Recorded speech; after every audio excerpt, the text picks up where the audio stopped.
first thing I'm doing, as always, is priming the eye area. I'm using the Catrice one today, and it's probably my favourite from the drugstore. Applying this to the lid prior to eyeshadow application will allow the shadows to go on smoother and last longer as well.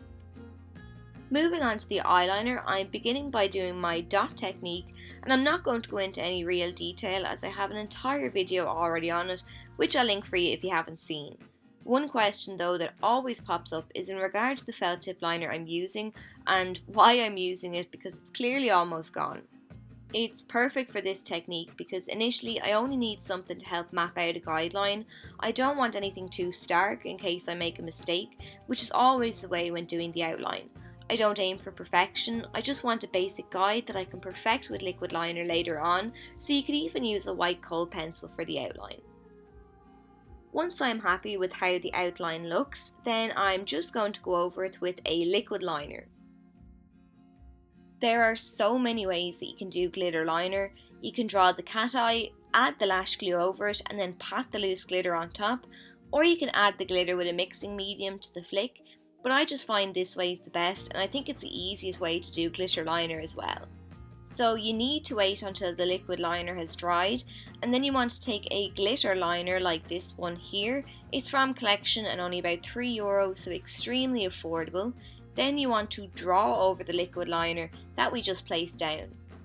The reason we applied the liquid liner first is because it's going to act as a base for us now, and it'll make the glitter pop more, along with just making it easier for us to apply the glitter in general. Because the glitter is mixed in with the gel, you have control over how glitzy you want the look, and by that I just mean you can shear the product out if you want.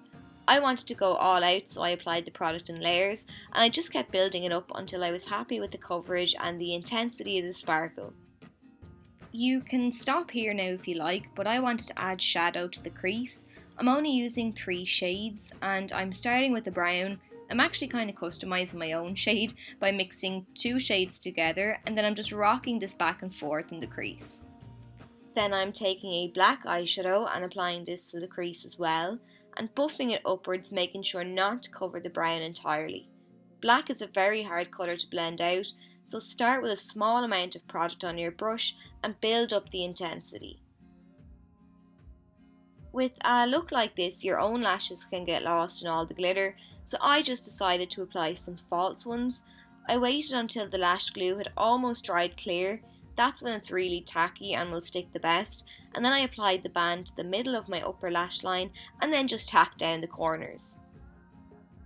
I didn't want to leave the lower lash line completely bare, but I didn't want to do anything crazy with it either, so I just applied a tiny bit of black eyeshadow on the outer third of the eye. And then that's it. So I hope you enjoyed this video and found it helpful.